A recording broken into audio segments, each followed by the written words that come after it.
मेवाड़ राजवंश की छाप उदयपुर के कोने कोने में दिखाई देती है।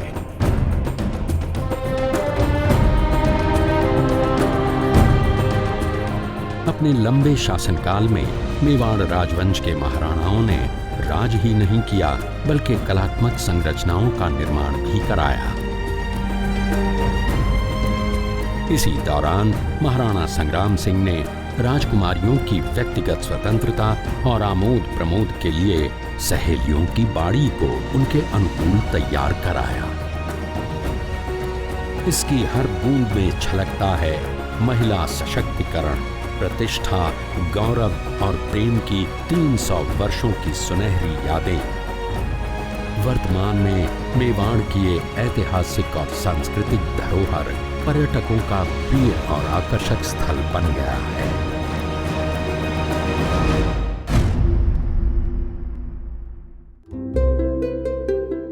खुदी को कर बुलंद इतना कि हर तकदीर के आगे खुदा बंदे से खुद पूछे बता तेरी रजा क्या है। शहरी गरीबों के सपनों को पंख देने के लिए भारत सरकार के आवासन और शहरी कार्य मंत्रालय ने दीनदयाल अंत्योदय योजना, राष्ट्रीय शहरी आजीविका मिशन की शुरुआत की। और देखिए आज एक कैसा सकारात्मक बदलाव आया है। पहले ऐसी रोजी मजदूरी काम करत रहे मैं। हाँ, उसके बाद जब ट्रेनिंग के बारे में पता चली से तो मैं ट्रेनिंग करे हूँ। ट्रेनिंग करे के बाद यहाँ लोन ले हूँ, 25,000 के लोन ले हूँ। लोन ले के बाद अपन मशीन खरीदे हूँ। मशीन खरीदे के बाद अपन काम चालू कर दे मैं। आज DNULM ने 44 लाख से अधिक शहरी गरीबों को SHGs में आयोजित किया है। 20 लाख से अधिक आजीविकाएं बनाई।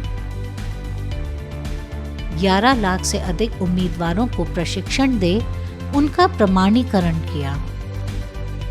12 लाख से अधिक पथ विक्रेताओं की पहचान की। 1 लाख से अधिक बेघरों को आश्रय दिया। आज देश भर में लाखों सपने साकार हो रहे हैं। लाखों कदम खुशियों की ओर बढ़ रहे हैं।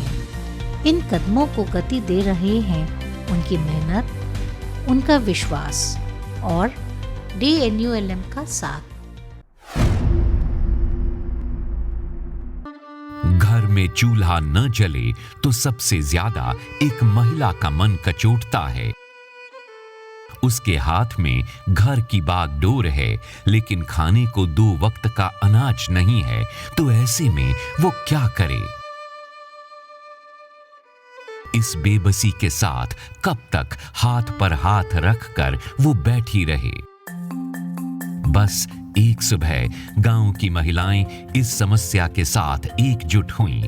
बातों बातों में उन्हें एक आइडिया मिला। गांव के स्वयं सहायता समूह की महिलाओं ने मिलकर एक मुहिम शुरू की, अनाज इकट्ठा करने की मुहिम, जिससे जरूरतमंद परिवारों की मदद की जा सके। इन महिलाओं द्वारा अनाज बैंक का सफलतापूर्वक संचालन देश के दूसरे गांवों और कस्बों के लिए एक सीख है। गांव की महिलाओं का यह समूह उन लोगों के लिए वरदान है जो अनाज खरीद नहीं सकते।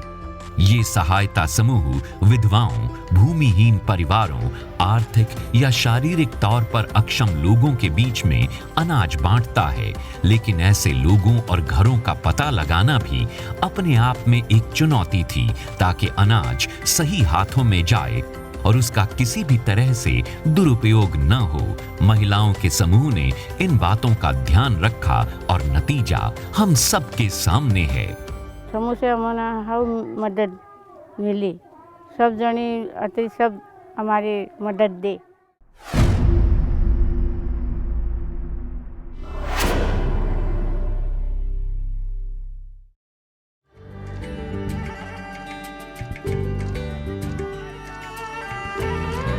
स्वप्न गांधी जी का अब साकार करना है। स्वच्छता का देश में त्योहार करना है। स्वच्छ भारत का इरादा कर लिया हमने। देश से अपनी ये वादा कर लिया हमने। ये वादा कर लिया हमने।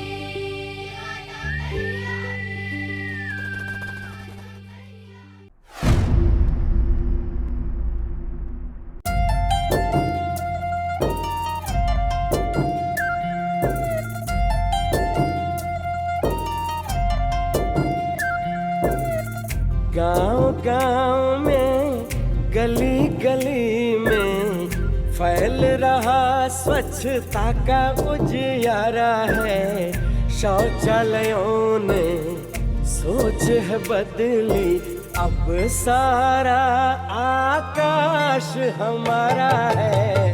अब सारा आकाश हमारा है। अब सारा आकाश हमारा है। सपना नहीं सच्चाई है, बिजली हमारे घर आई है। अंधेरे में भी जगमग रात है, अंधेरे में भी जगमग रात है।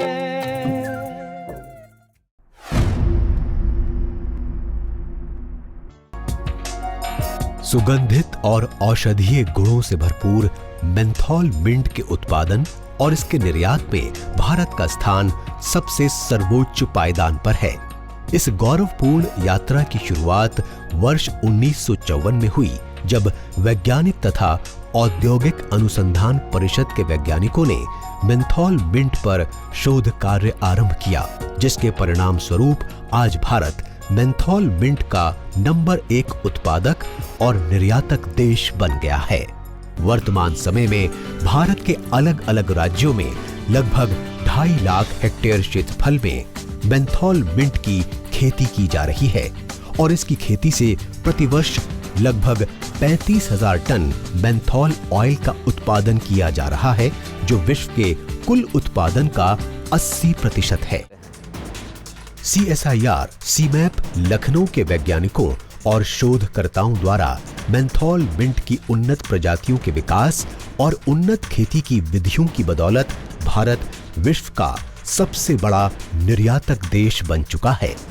मेंथॉल मिंट की उन्नत प्रजातियों की खेती आज देश के लाखों किसान परिवारों के लिए अधिक आय अर्जित करने का शानदार जरिया बन चुकी है, जो कृषि उत्थान और राष्ट्र निर्माण की दिशा में CSIR सीमैप की प्रतिबद्धता का प्रतीक है।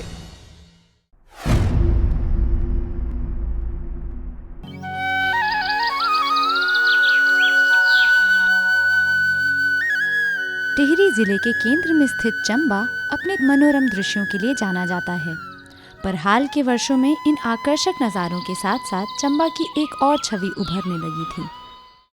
जुलाई 2013 में उत्तराखंड सरकार ने संयुक्त राष्ट्र के अंतर्राष्ट्रीय कृषि विकास निधि के सहयोग से राज्य के 11 जिलों में एकीकृत आजीविका सहयोग परियोजना लागू की। चंबा की वादियों से 90 किलोमीटर की दूरी पर स्थित जौनपुर के गांव आबली के निवासी गुरु प्रसाद गौड़ के जीवन में एकीकृत आजीविका सहयोग परियोजना एक वरदान बनकर आई।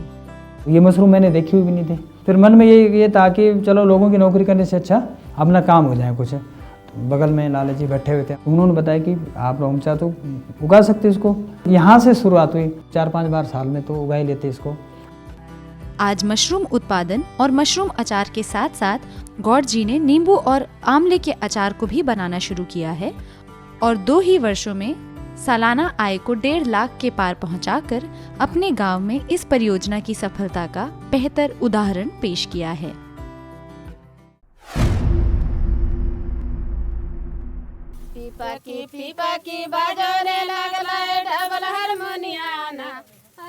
ये खुशी के गीत इन किसान ग्रामीण महिलाओं की बदली जीवन शैली के परिचायक हैं। अरहर के जो पौधे पहले इन महिला किसानों की कमर और कंधे तक बढ़ने से पहले ही दम तोड़ देते थे, अब वैज्ञानिक पद्धति से इनके खेतों में अरहर के ये पौधे इनकी खुद की लंबाई से 1.5 गुना अधिक बढ़ रहे हैं। अब ये पौधे नहीं बल्कि फलदार पेड़ों की डालियों जैसे फैलते हैं और अरहर के एक पेड़ से लगभग 1 किलो से 1.5 किलो तक दाल निकलती है। पहले अरहर का उत्पादन कम होती थी और अभी उपचार करके हम लोग विधि के अनुसार लगा रहे हैं, तभी 3 गुना उत्पादन में बढ़ोतरी होगी। ये सखी मंडल की सफल किसान महिलाएं हैं जिन्होंने अरहर की खेती के लिए खेत की तैयारी कर ली है और बीज का उपचार भी कर लिया है। ये देखिए, इन्होंने मेड़ पर 1-1 मीटर की दूरी पर गड्ढा बनाया है। हर गड्ढे की मिट्टी में 200 ग्राम ट्राइकोडर्मा मिली हुई गोबर की खाद और घनजीव मृत का एक एक गोईठा डाला है। इसके बाद सभी गड्ढों में अरहर के 2-2 उपचारित बीज डाले जाते हैं। अरहर भी दूसरी फसलों की तरह कीटाणुओं और बीमारियों के श्राप से वंचित नहीं है। अरहर के पौधों में सितंबर और अक्टूबर महीने में, यानी जब उसमें फूल लगने लगते हैं, तब उकठा यानी पौधा सूखने की बीमारी हो जाती है। अरहर की फसल को और सुरक्षित करने के लिए हमें समय समय पर जीवामृत का प्रयोग करते रहना चाहिए। झारखंड में महिला किसानों की मेहनत रंग लाने लगी है।